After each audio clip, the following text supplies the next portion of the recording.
Time to please Allah, a chance to gain reward. I will spend on you, he says, on who's spending good cause. Good deeds are opportunities, sparkling bright and true, raising you in the sight of Allah, and adorning al-Jannah for you. So rush to earn his reward. Don't forget the oppressed. And when you go to sleep Assalamu alaikum wa rahmatullahi wa barakatuh. Bismillah ar-Rahman ar-Rahim. Dear brothers and sisters, welcome to another episode of A Time to Please Allah, live from Dubai as every Thursday, 8 p.m. Jazakumullah khair for sharing this hour with us, and we hope that it's always a time to please Allah subhanahu wa ta'ala for you and for us, bi'idhnillah. And we remind you with our Facebook page, A Time to Please Allah. Go check our posts, like them, share them. And also if you've missed some of the previous episodes, you can go back on our YouTube page, A Time to Please Allah, and check all the previous recordings. Last week's recording is out. It's been out for a few days.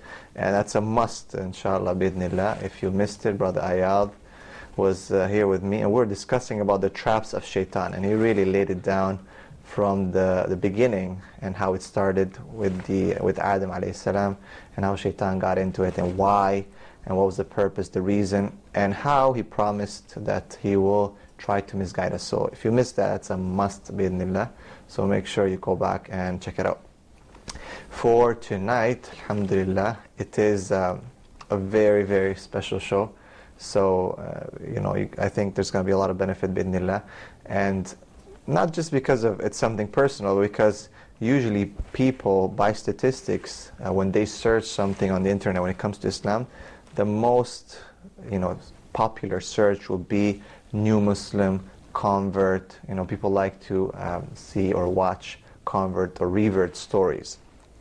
And today I have in the studio two special guests, alhamdulillah. One that you are very familiar with, and that's Brother Al-Amir. Assalamu alaikum. Wa alaikum salam wa rahmatullah.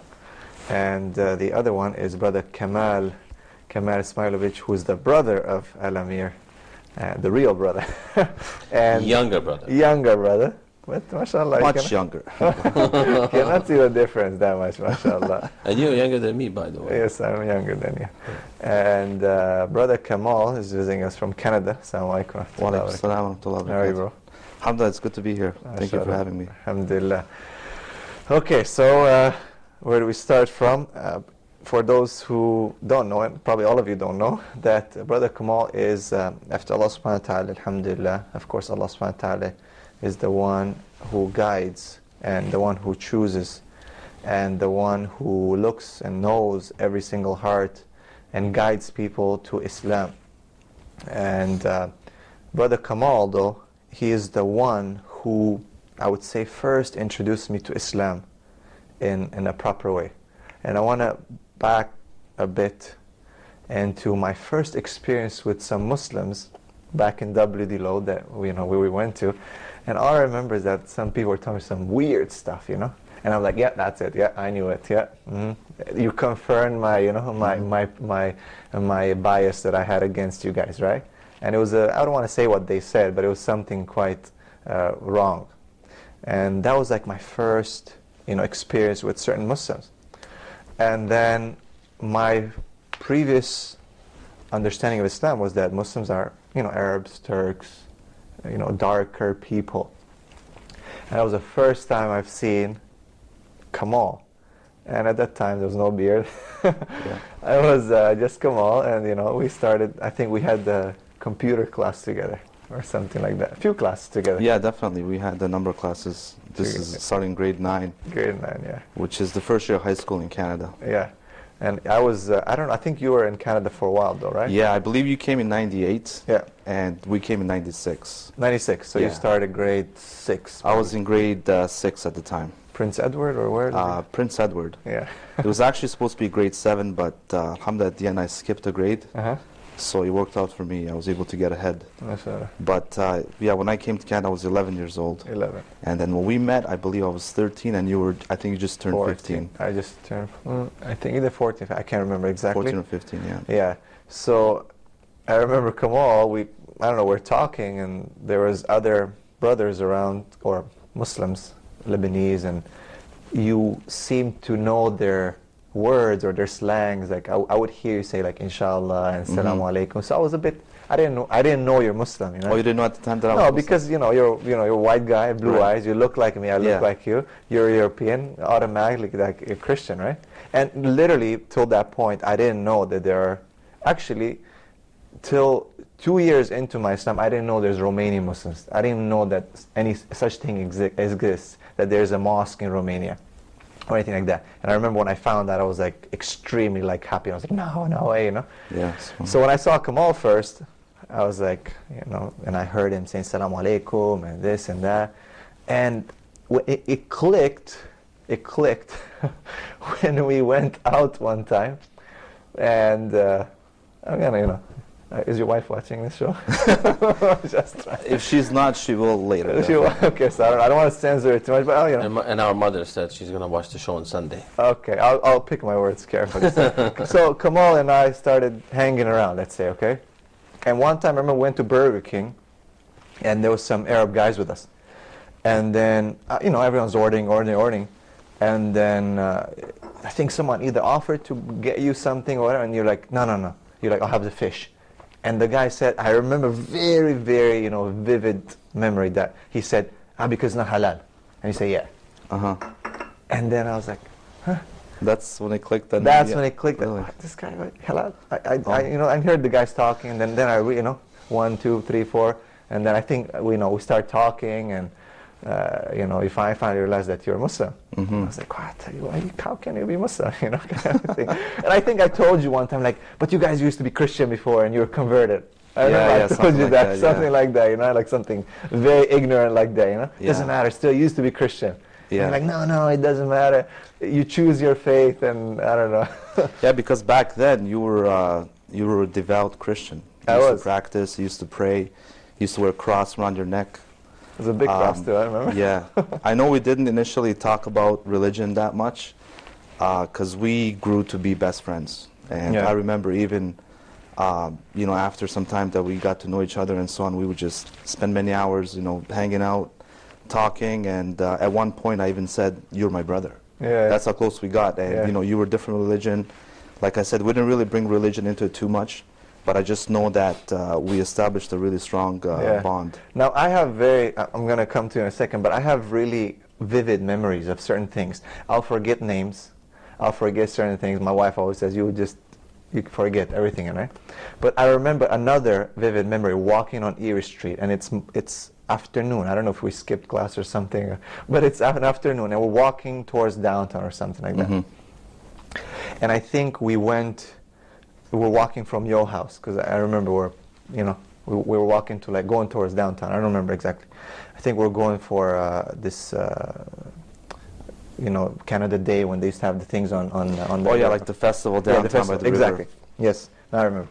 And I started asking you certain things about, like, prayer, and, you know, I don't know, we started talking. That's when we really kind of started talking about religion. And I remember I asked you about prayer, and I asked you about why don't you eat, you know, pork, and you know, these like normal questions that usually come out and about, right? I think I remember that incident. I think what prompted you to start asking those questions is, I think it was around Maghrib time, and I looked at the time and I was like, I'm gonna miss Maghrib. Yeah. So there was really, I mean, downtown Windsor, there's no places to pray, so I found an alley, and I said, okay, it's away from the people, so I'm just going to go pray if you don't mind watching my back while I pray. Yes.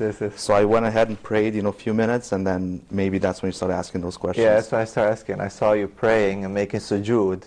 I've seen Muslims pray before on TV, that's another memory that I remember, was that I used to see the Bosnian War used to come on, and on TV, you know, and I used to see, like, the guys with the beards, and, you know, it was like, you know, the war and the prayer, and there was another TV show, there was like a National Geographic almost type of thing, with one guy used to call the adhan from, like, a minaret. So I remember those very well. But yeah, when I saw you pray, something, you know, kind of like captivated me. And I remember very well that I asked you, like, I think, like, why do you pray? Like, because we were going out, you know, we're going downtown. And I remember, I don't know if it was then or later, but I asked you, like, you know, why do you pray? If we go out, you know, and like party. Because you were, you know, in my mind, there was a difference between our faiths. Like in Christianity, which is even wrong in that, and you can do whatever you want, kind of thing. You know, you pray whenever, do whenever. But I found Islam was like a bit more structured, more commitment, and I felt that as what were you doing downtown? As in, we were going to watch the fireworks. We'll get to that in a minute. So I felt that Islam was more, you know, it required more commitment, and that's why I started asking you this question. And I remember another time we went to another guy's, to Isam's house. Remember Isam? And he was also asking us a question like, you pray and stuff like that. And I was like listening very carefully, you know, because for me it was like amazing, because they were not praying, but they were like shocked that you're praying, you know. And I was like, and in the end, if we're to, you know, we're gonna summarize in the end, that's where it boiled down to. It was prayer that really caught me. You making sujood. I remember that one time in the alley. I remember another time at Kaboro Club. And I remember one time in Toronto, we went to buy your car. And you prayed outside. What happened was we got there late. We were supposed to stay at his dad's house. But I think it was too late to wake him up, so we had to sleep in the car. Fajr, So we slept in the car, and then it was Fajr time, and I'm like, okay, we'll set the alarm, you know, I'm going to get up at this time. And I got up, I made wudu, and I prayed. And I remember you bringing that story back up, like after you became Muslim. But this is from this point when this was like probably 3 years after. So it was a long transition. It was a long period. Because we went to W.D. Law for 2 years, grade 9 and grade 10. And grade 9 is when we met. And that's when we became really good friends. And I remember all of grade 9 we became friends. The summer of grade 9, I took a religious retreat trip for about a month to England. And then when I got back, 40 days, when I got back, I felt rejuvenated Islamically. So I had friends that were not Muslim, and I was kind of really strict, and I wanted to distance myself from them, and you know, you being my best friend at the time. But that was it's very important here, because this is where you come in, Lamir, because you were the, you know, you kind of like where everything started from in your family, you know. I'm not gonna like raise your, you know, pump you up or anything like that. But you started becoming religious. It was my grandmother, so anyway. Yeah, your grandmother. I remember you told me a story. By the way, we went to Bosnia just not too long ago. So your grandmother was actually giving you some money to learn how to pray, right? Or some, you know, she promised you something. 200 dirhams in nowadays money. 200 dirhams. That's it. Amazing. Is that with inflation? It might be more now. All I know is that 200 dirhams, it's Allah. You always remember it. It's gonna weigh in a scale a lot. For her, no doubt. Yeah, a so lot. You started praying, and then, you know, I mean, there's a long, because that story is quite long, you know. But you became religious, and you guys left Bosnia because of the war. You went to Slovenia. You spent about how many years in Slovenia? 4 years. 4 years in Slovenia. In the refugee camp. And even actually in the refugee camp, he was looked at, even though he was very young, 14, 15 years old, 16 years old, he was looked at as the imam. So people used to call him Hoja. You know, you're a Hoja. So he was always inclined. We even had a prayer room, and he would like lead the prayers. But it was a tough time, because it's like there are not many practicing people, and you're the youngest guy who's supposedly the most practicing. Then I would slack, you know. I would slack, subhanAllah. Like I would, Ramadan and everything, we'll do everything, but you know, then we would miss prayers after that. The whole camp would miss prayers. But how old were you when you arrived into Canada? 18, and that's where you kind of like really, you know. No, that's when you met Muslims, yani. Like you literally met practicing Muslims. There was some kind of a community, whereas before you were kind of alone, and then even when you try to do a lot, you slack off. There's no support around you. Okay, let's spend a few minutes though. Tell me, you know, I'm gonna minimize this window and open up another window, and I'm gonna come back to the other one. But I mean, you guys were born into Islam in a Muslim family in Bosnia. Give us a few minutes about, I mean, what was it like that, you know, when you came to Canada, you find, you know, it's like you became... Well, our grandmother, rahmatullah alayha, I think he was 6.5. Do you remember her?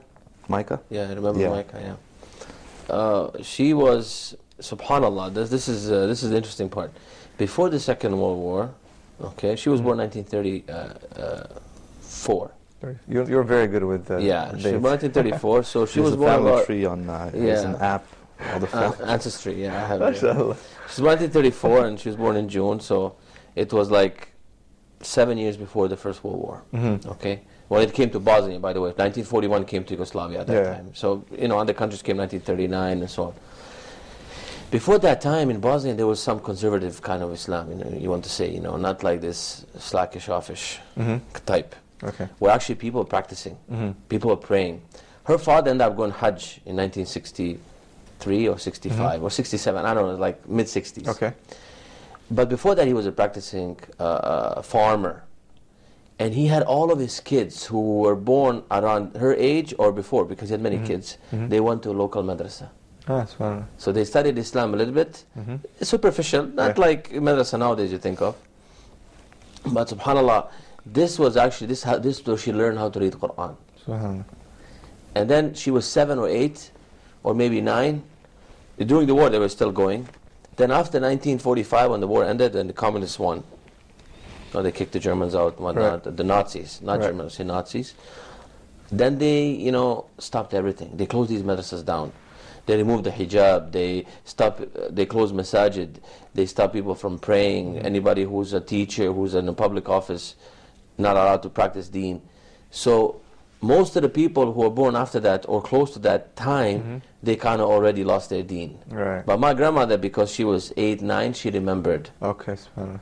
So even though she was practicing a seasonal Muslim, like most of the Bosnians are, and there's nothing shameful to say because that's just how it is. Seasonal Muslim means like Ramadan, they're fasting, praying, and then outside, everything else goes. Right. Not like as bad as, but still, but yeah. So she always kept that. And she always tried to connect herself to the masjid, and her husband, which is the grandfather, rahmatullahi alayhi, the same thing. And he was pushing our side of the family, my father's side, to practice. And you can see, even now, Kamal will tell you that our father's side family, mashallah, they have deen. They're praying. Actually, my uncles now start praying and stuff like that. But on my mother's side, my other side, total jahil. I mean, you've seen it. You visited it. Yeah. That's my mother's side, by the way. You've seen those people. They're very nice, by the way. They're nice people. Amazing. Don't get me wrong. Very good people, mashallah. They're very good people. It's just no missing, Islam, and we tried, but it's just they don't have that foundation. They didn't grow up with that. So do you feel, that you moving from Bosnia, from Slovenia, going through all that, they stayed back, right? Even during the war, they stayed back, right? You think that that move had to do something with it? Because subhanAllah, in Islam, when you travel, for sure, there is certain, there's certain, I can say, there's a purpose in traveling. It opens your mind, it opens your experiences, and Allah subhanahu wa ta'ala puts an emphasis on it, For sure. And Allah is talking about traveling. Although there are people in Bosnia who came back to Islam also. Yes. Because it was like an overall thing that happened, just, alhamdulillah, Islam came to Bosnia back, the roots, the original Islam came because the war, people found out they're Muslims in Bosnia. So all of a sudden books started being translated and the organizations start working, So this, when you look at war, you can say asan taqrahu shay'an wa huwa khairun lakum. It's war, people died, but subhanallah, people came back to Islam because of the war. You know what I mean? Which is something so amazing. Test, punishment, and a mercy. A mercy. So 3 things that the war was for us. And for me, it's the 3rd one. Subhanallah. It was mercy. Mercy, Allah Akbar. Subhanallah. So let's minimize the screen again, open the other one. You were the kind of like the religious guy. Let me, fast track a bit. I was kind of pulling Kamal towards, let's go out, come on, let's go party, let's go to this dance, let's go to this place, let's go do this, He didn't do anything bad, but, I was like pulling him, let's go to kind of like some kind of... I used to quote the ayah of the Quran and said, you don't take Christians as your friends. To him, yeah? Yeah, I was telling him.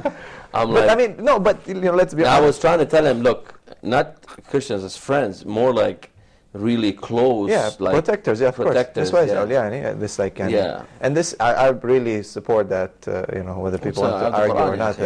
But it's true. I was doing that. I was, pulling him, and you know, we would work out together. We would drive to school together. You know, after grade 10, we started driving. Grade 11, every day, yeah, every day going to Massey. I had a big subwoofer in the back of my car. You know. I was bumping things. But I remember, subhanAllah, when Ramadan came, it was off. Yeah. There was no music. Yeah. And there was no food. And even I was like fasting till 12. Oh, you did back then? Yeah. At till Massey? 12. Yes, Really? remember? Okay. Till 12 I would fast. From 12 till sundown, only vegetables. It was like my own customized fasting. Right. And I was so strict. I remember, subhanAllah, I was so strict on that. It was so funny because I remember being in a club and I was looking at the watch to break my fast. I was with Ammar. If you remember our friend Ammar. Course, yeah. But you were the one who was like, started chasing us a little bit around. But you guys did a good job of hiding. Yeah, we're hiding. I'd go, usually pick him up from the back alley and, you know, stuff like that. You know, every excuse was we're just going to the movies. Yeah, stuff like that. But you were kind of giving Kamal a hard time, you know? Yeah, and you were pushing. And then I remember he went to England, and he came back from England, and he was like changed, you know? He was wearing the kufiya. Yeah. It was like, mashallah, you know, like you could see something change. I saw him, I was like, yo, come on, what's up? But you see, you guys had one thing going for you. Is when you guys got into grade 9 in WD the high school. Yeah.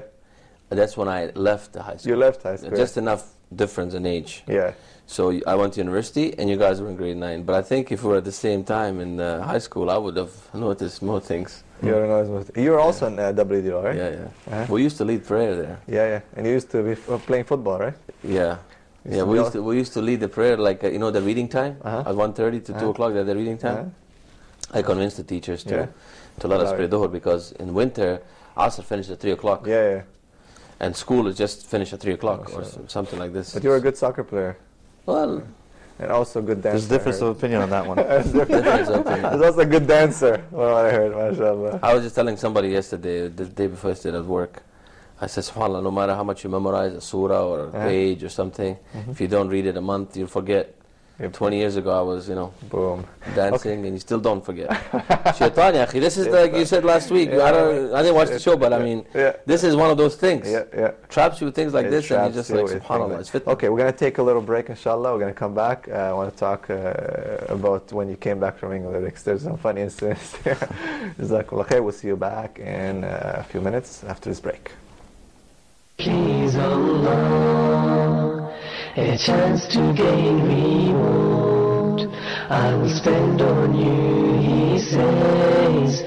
TV commercials motivate viewers into immediate action and to sway consumer loyalty from one brand or service to the other. That's why we're here for you, to help you sell your products and services by using creative ideas that bring life into your own TV commercial. Advertise your business and branded products and services on Huda TV. We will offer you fast-paced and energetic 30-second affordable TV spots. Advertise on Huda TV. Acquire fresh customers and stay within your budget. For more info or to receive a quote, please send your inquiries to advert@Huda TV. Huda TV.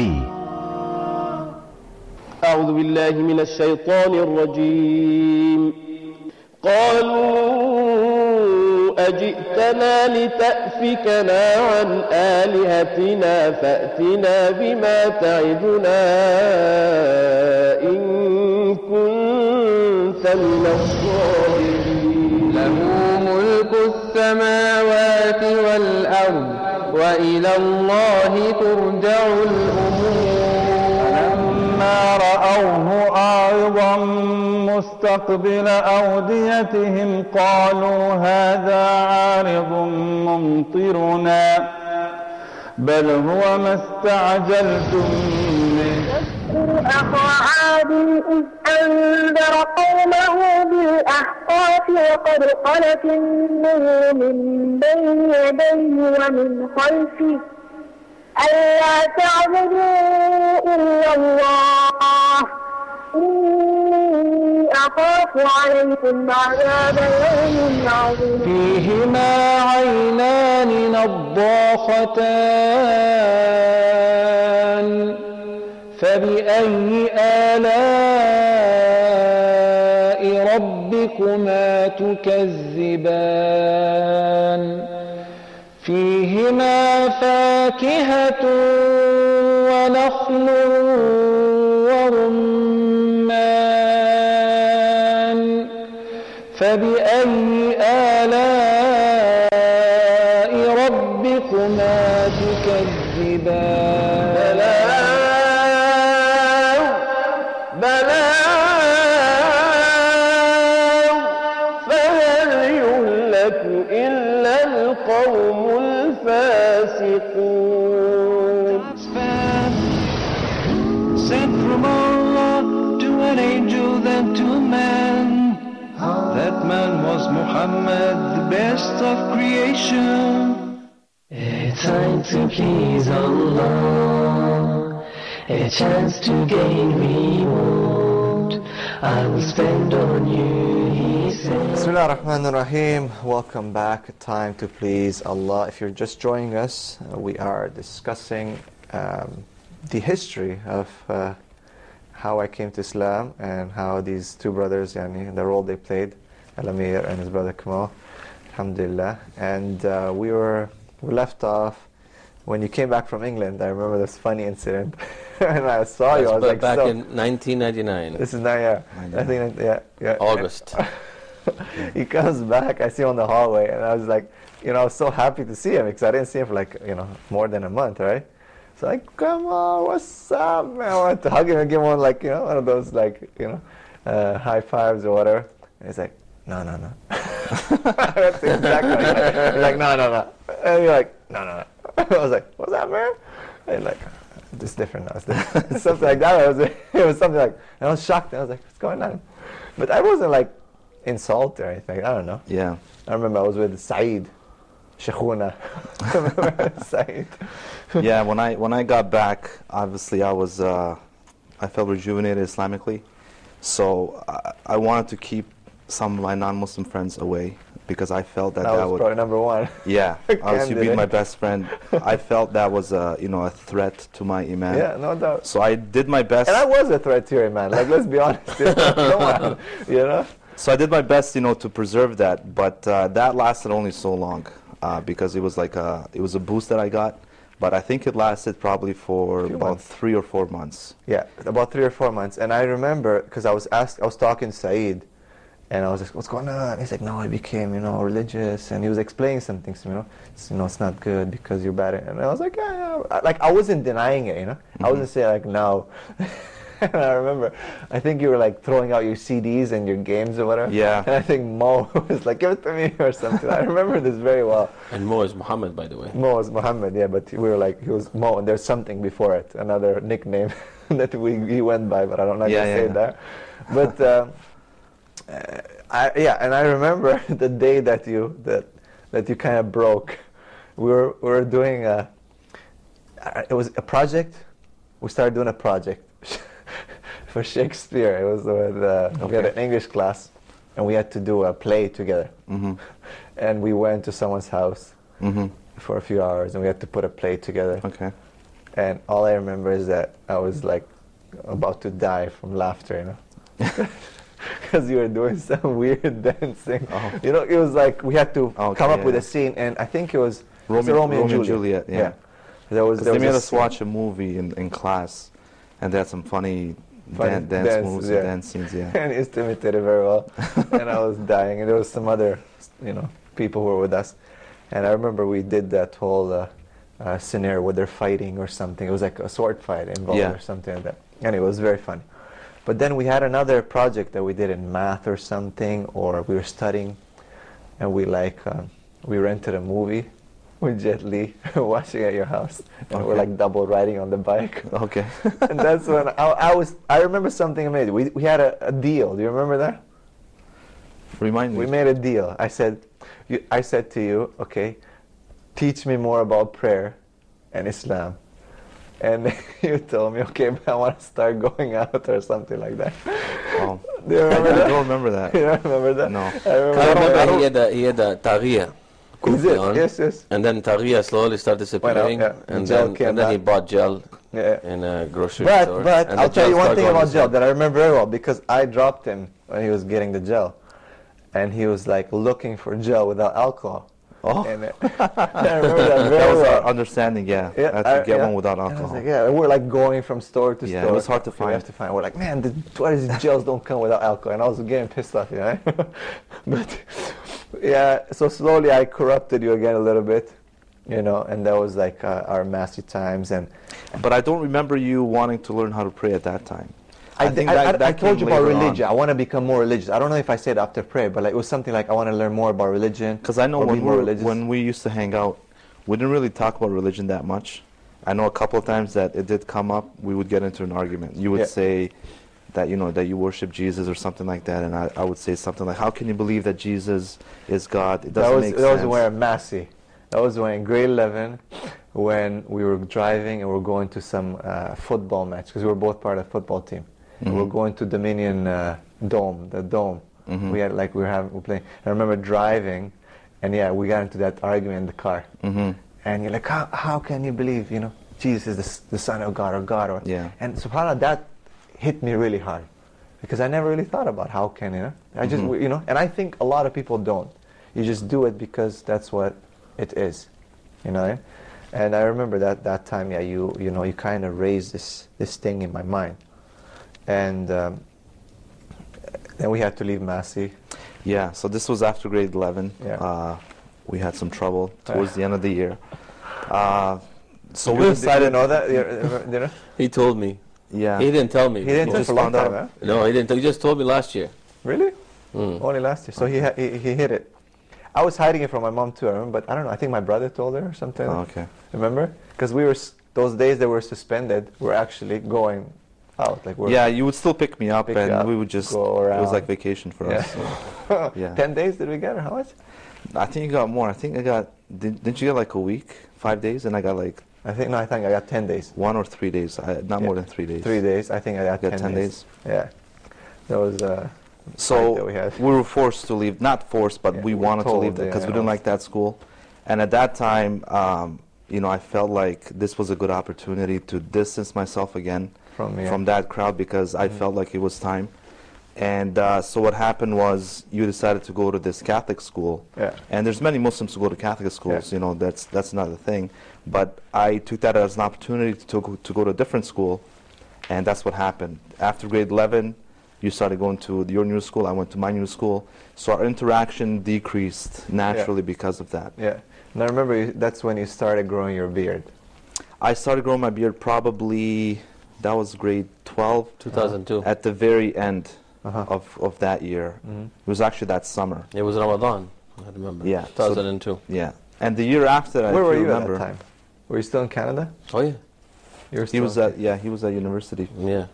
You were at university. Yeah, okay. I was the president of MSA at that time. Yes, I remember that. Because you were at university in the first... I was at university, but I was slacking off. I just didn't like the program I was in. Yeah, you were in computer science or something like that. I remember that. And so I remember that I came to visit you at your school a few times, and sometimes you would come and pick me up even from... That was after grade 12, the last year, which was OAC at the time. It was like the 5th year of high school.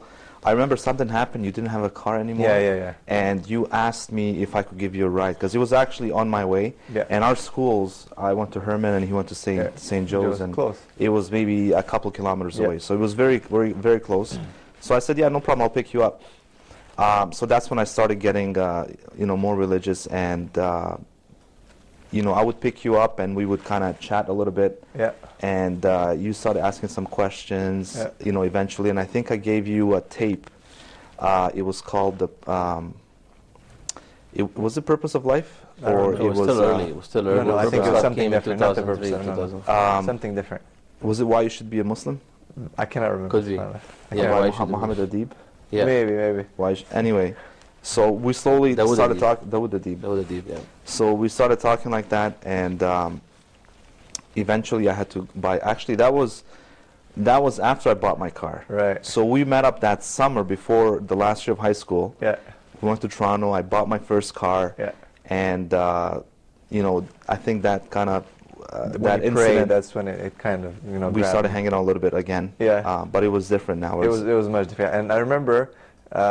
we met somewhere, and my brother was with me, and he started making fun of your beard, saying like, you're not going to get any more girls or something. Yeah. And I was defending. I was like, stop, what are you talking about? He's religious. It's like, why are you hating or something? Yeah. Because I felt this, I was somehow always respecting that. Right? Whether it was, I was purely jahil or whatever, but I was respecting religiousness, because I was religious in Christianity, right?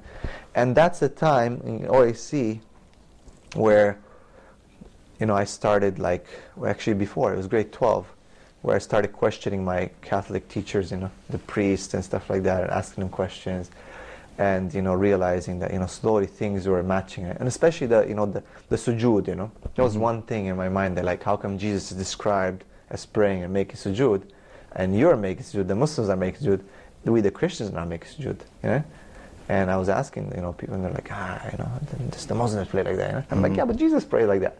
So the Muslims pray like Jesus? And, and they're like, no, you should not. We don't pray like that. We're Catholic. And I was like, no, it doesn't make sense, And then that's when I went back to the 10 Commandments, and the first commandment was like, Christianity was a pure violation of that. And then I memorized those things. I remember being 10 years old and going and having a test in the church about that, and having to memorize those and all that. And that was the first time that it hit me, I'm like, we're violating that.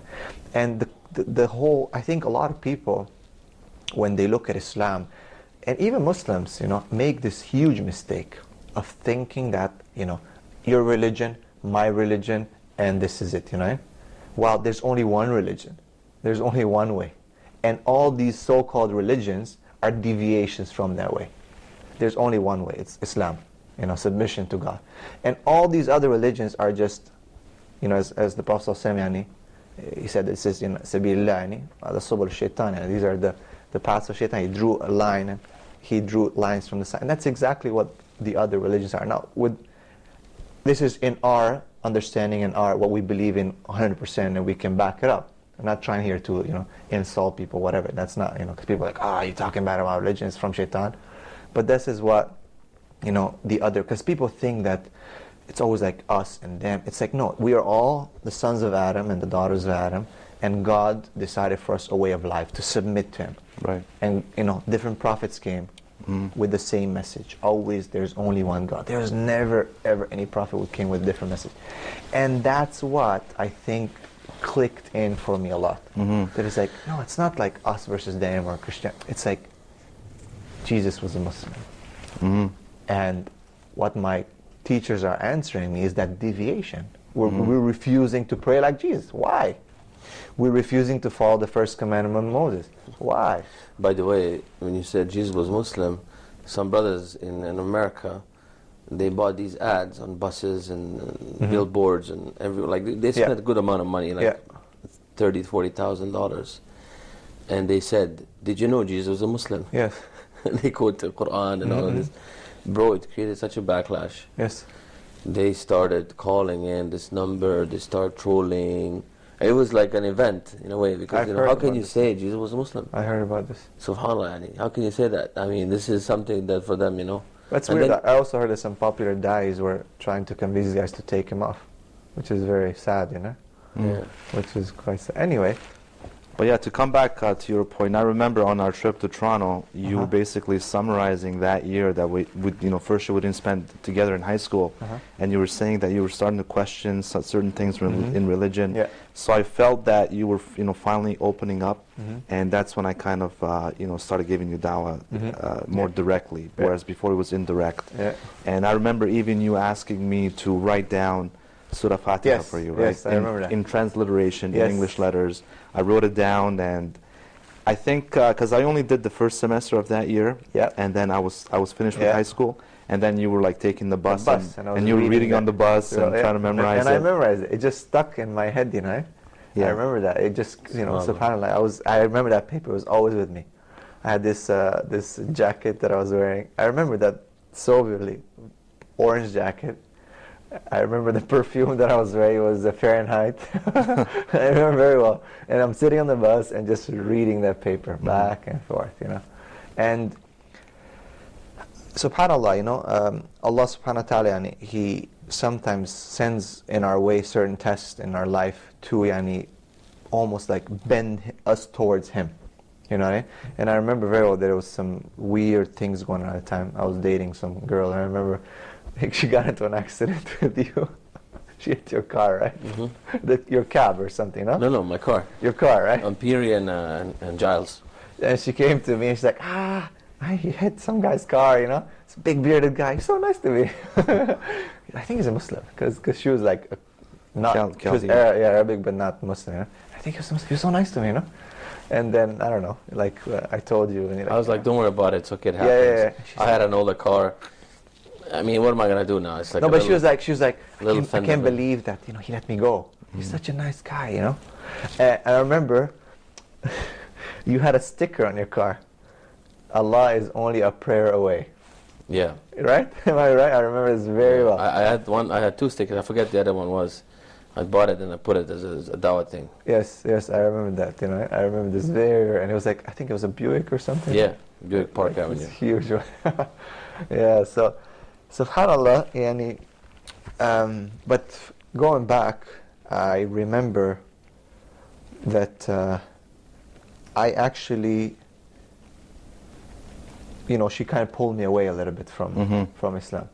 And this was like grade 12, OAC. That year. That year. Heading into university. Yeah.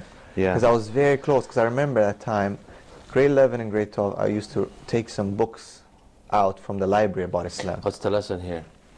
The girlfriends take you away from Islam, from Deen, yes. That's exactly. No girlfriend. And that's what it was. She was like, angry, like, Muslims worship the pig, I remember this very well that she would say it. Stuff like that, because she thought if they don't eat it, like the Hindus, right, that they worship it. Wow. They think there's a Bhagwan or something, right? So, she was It's funny thing, usually Chaldeans, they speak Arabic, so they're exposed to the, Islam, and they understand, like, Quran and stuff like this. So I'm amazed at some of those comments. Yeah, like the ignorance was and I remember it was kind of like, okay, no, don't, we were kind of like, separated, and that year, but then university started. Yeah. And that's when I would say, but in this time I was really reading a lot. And I remember hiding my books under my pillow, not wanting my family to find out. I was embarrassed, it's weird, because I was not a Christian anymore starting grade 12. That's when I left Christianity. When the issue of Jesus praying and making sujood and us not doing it, and us violating the first commandment, and no one could answer to me why. They try to say the whole Trinity thing, and to me it was like, it doesn't make sense. It's not even just doesn't make sense. It's not justified by the Bible. And I'm sure some people would disagree with me, but I would definitely stand up to that debate any day. But it's just not there. It just doesn't make sense. There's thousands, 124,000 or more, plus, different opinion of the numbers of prophets that came. None of them saying anything like that. Always all of them saying one God, one God, one God. So that's why I left Christianity. I remember very well. I was throwing, because we're like Orthodox Catholic, had the icons a lot. I would have in my room and stuff. I remember I threw them all out. Your chain as well. The chain, like I went through in the Detroit River. You did? Because I was pissed off. I was very pissed off. I was very angry. You threw in the Detroit River, huh? Yes, I was very angry. I remember I went all the way down there and I threw it. Because I was angry, because I felt like I was lied to. I was frustrated. My mom, I remember, she came, she's like, what are you doing? Because all my icons are gone. I was like, spring cleaning. I was kind of like angry. She's like, because I was very religious. And spring cleaning in winter. Or in fall. It's like that's exactly. So,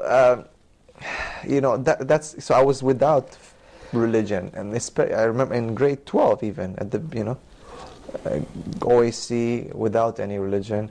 And it was university year, first year, where we kind of like reconnected. Yeah, exactly. Because then we started, running into each other. And I think I was in the computer lab one day.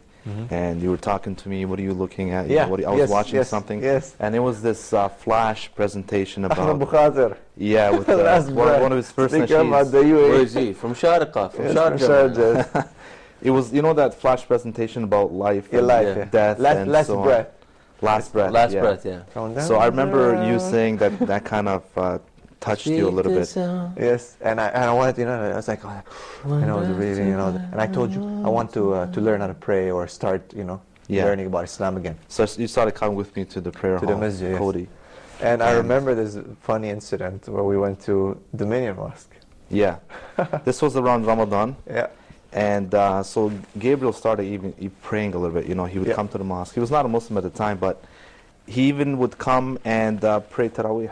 Yeah. You know, you have a lot of Muslims who, you know, pray Fard in Ramadan and just skip the Taraweeh and, you know, go in the parking lot, talk.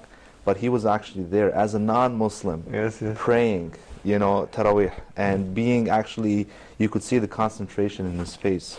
And I remember we met Tariq. Yeah, Tariq Al-Baki. Because he was I knew him from he used to do martial arts. And he's always like, oh man, what's because I was talking to Tariq and Owais. Tariq and Owais and Basim were at Maidi's, you know? So they used to talk because I used to like, oh, you guys are Muslims. I used to actually engage them. Like, oh yeah, my best friend is Muslim. I like Islam. And they were like shocked, you know? Because Owais would always wear his topi, you know? Even at martial arts. The man. Although sometimes he wears it now, sometimes he doesn't. Yeah, it was, man. So he was like, you know, he was kind of like confused. And what am I trying to do? I remember that very well. Why am I talking to him about Islam, you know? And he's like, oh, that's cool, man, you know? And so he saw you at the mosque, and he's like, oh, you became Muslim. Right. And then what'd you say? I said, yeah. No. And he's like, he became Allah Akbar. And we're like, no. And even you're like, no, I don't say him. Not yet, just take it easy on him. Because he was very happy, you know, he was screaming Allah Akbar, and people start gathering around. And like, no, we're not Muslim yet. It was a funny incident. So then maybe after a month or so, I remember seeing you on campus, and you're like, Kamal, why don't you come over tonight?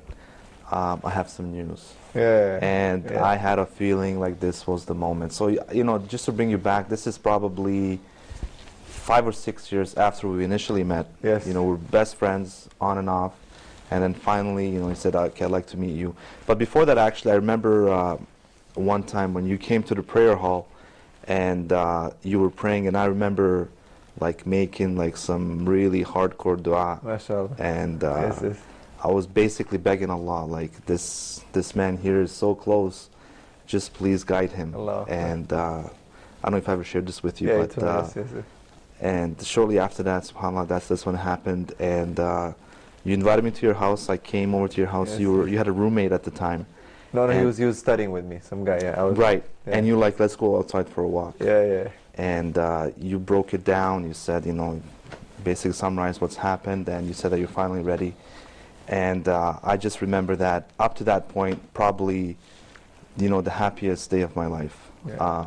Not to take anything away from my wife, because we got married after. Yeah. But disclaimer. Disclaimer. Because, you know, I felt like even before you were Muslim, you were a brother to me. Yeah. And even nowadays, when I look back, I still think I can't believe, you know, where we come from. You know, where Gabriel has been, and just fun to see him as a Muslim today. It's just, you know, sometimes it's and an important lesson from here is that in the end, any good wins, you know. I was like come on, let's go. He's like, let's go to masjid. You know, it's like masjid versus club kind of thing, right? Alhamdulillah, in the end, you know, because people are always like, you know, no, I can't do it. It's too much. I'm too weak, you know. But subhanAllah, you know, this is a perfect example. We're talking here about 14, 15, 16, 17, 8, those years where the toughest years, you know, where you can just like lose yourself, you know. And literally, it was a big struggle. I remember almost every single day, you know, going to the high school, the struggles, the temptations, the evil that was around, you know. And you as a non-Muslim basically got to see my struggles as a Muslim. Yes. And that's why, you know, I knew what I was doing at the time was bad. But at the same time, I felt it was important for me to be honest with myself. And that's what I think some of the kids, some of the youth don't do that. They don't know. For example, somebody will argue that something that's haram is halal. Yes. And this is not good to do. Big danger. It's better to admit that what you're doing is wrong and work on correcting yourself and repenting to Allah. I remember that about asking you, why do you pray when we were outside? Right. You know? And you said, I know what I'm doing is wrong, but one day I'm going to stop, and this is my way, you know? I remember and that hit me really hard, because for me, it was what changed. So what he was saying is, and we talk about this, Gabriel, on the show, I think, when somebody makes something that Allah made haram, make it halal, this makes one person exit Islam. Yes. It's a very dangerous precedent, and these people need to be understanding and know that if they do this, this is what happens. Yes. And shaitan won. That's what shaitan wants you to do. Just admit, it's literally just saying, okay, you know what, I'm not wearing a hijab, but I know it's fard. Yes. I will do it, inshallah, but I'm weak. Okay, you're sinning. That's it. Allah forgives sins. But to say, oh, I don't need to wear hijab, it's not fard. What is this? It's not part of Islam. This is extreme. I mean, this is not to tell the sisters about this. This is just about just one example. But anything, and regarding anything really. Yeah, the issue of interest, for example. Interest, the issue of boyfriend, girlfriend. With the youth here, even in this country now, they think they say this word in Arabic, adi, normal. I hear my students no big deal. No big deal, adi. Pornography, adi. Dating, adi. Astaghfirullah, all the other things, everything adi. Even drinking now, adi. Drugs, adi. They think it's cool, And sometimes I have to break it down to really hard, like this is not, cool, and you guys are Muslims. Like, teacher, but you used to do, no? Before you were... I said, yeah, but I was not a Muslim. You guys know haram. These guys know. That's the interesting thing. There are a lot of people, when you look at, if you look at the Islamic curriculum, it's quite strong, man. Like, I pick up the books and I read through some of them, they're just a normal, it's like proper fiqh and aqidah and, what's allowed, what's not allowed, fiqh of marriage. They go through a lot of things. These guys are not ignorant, And that's what kills And that's hujjah against them. That's what I'm telling them. Like, you guys know. You guys, it's not that you don't know. Them. These guys know, man. And that's dangerous. A lot of them know more Quran than us and more things, you know what I mean? SubhanAllah. So that's what, really gets me. The youth need to wake up. Everybody goes through a stage in life. I did myself, and everyone else does. But you have to, like you said, you have to be honest with you. You can't cheat yourself. Exactly. Say, look, I'm doing bad, but I make dua that Allah makes me stronger, and you strive. The whole juhud thing, striving. And in the end, we're not saying here we figured out life, we're perfect. Absolutely not. This is the thing. The struggle will go on. Absolutely. But you need to define the parameters. You need to define the limits. We are weak. We admit that weakness in front of Allah subhanahu wa ta'ala. But that's the thing, admitting it, trying to work towards it as opposed to, and Allah loves that. What's the one that Allah loves the most? The one who makes tawbah. Makes tawbah. Sins repents. Like what we covered here is basically one chapter of our lives. Allah. But that does not mean that we've made it now. Hey bros, let's just kick back and relax. Absolutely not. The struggle continues as long as we're alive. We're going to be tested in different ways. And life, it makes things, it's beautiful. Because you understand your relationship with your Lord, you understand yourself, and it makes you humble yourself even, It's just like, I know I'm not that good, I'm going to try.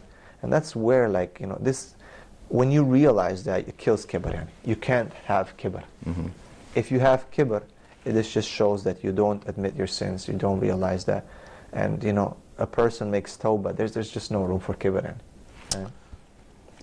Just remind me about kibr 2 days ago when we talked about yes. I mean, it's just how kibr can overtake you. Yes. And think who you are, and boast about yourself and go to another level. Man, may Allah protect us from this. And this is a beautiful thing of Islam, Islam will keep you humble.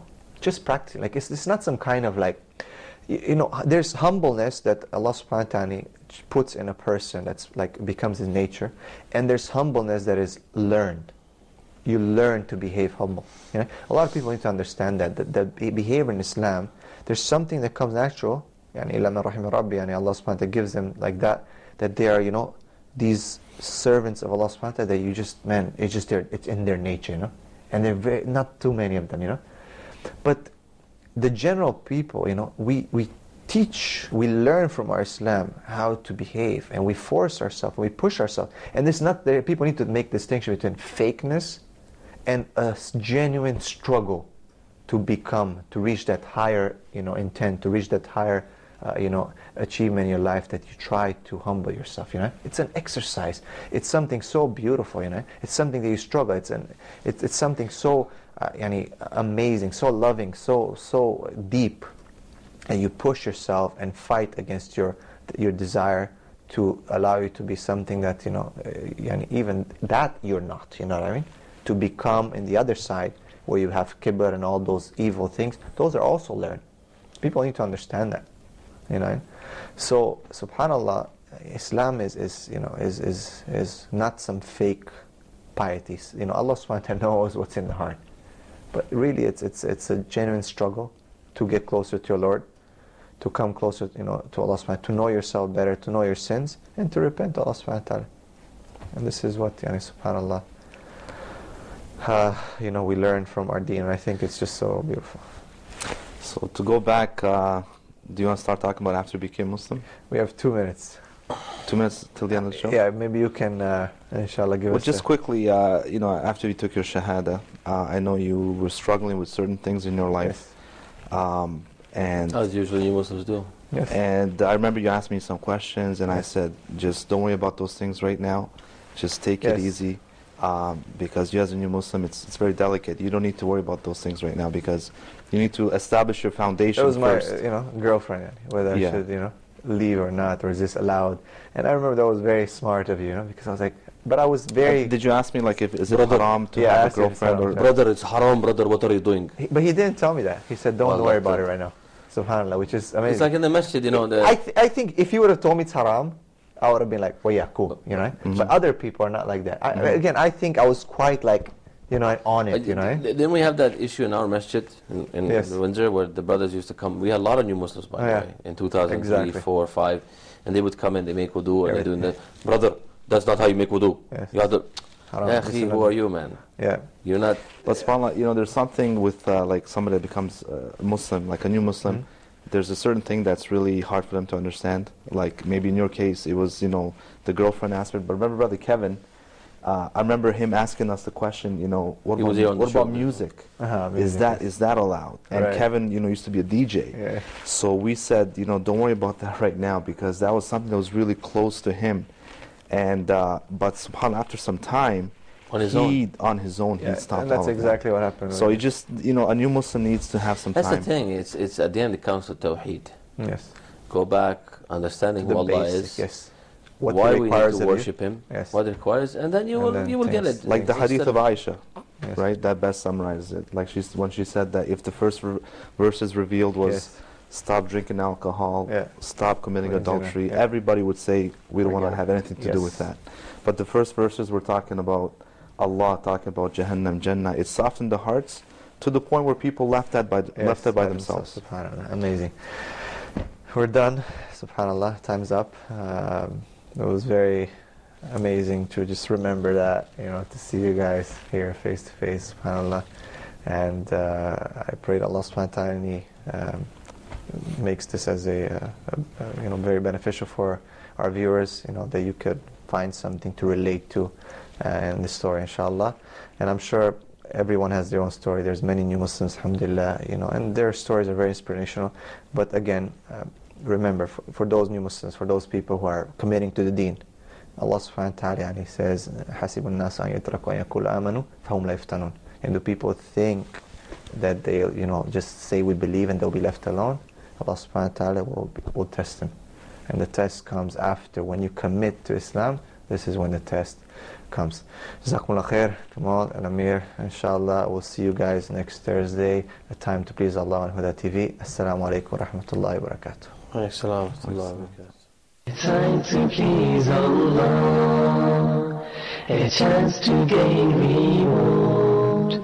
I will spend on you, He says, on who's spending good cause. Good deeds are opportunities, sparkling bright and true, raising you in the sight of Allah, and adorning Al-Jannah for you. So rush to earn His reward. Don't forget the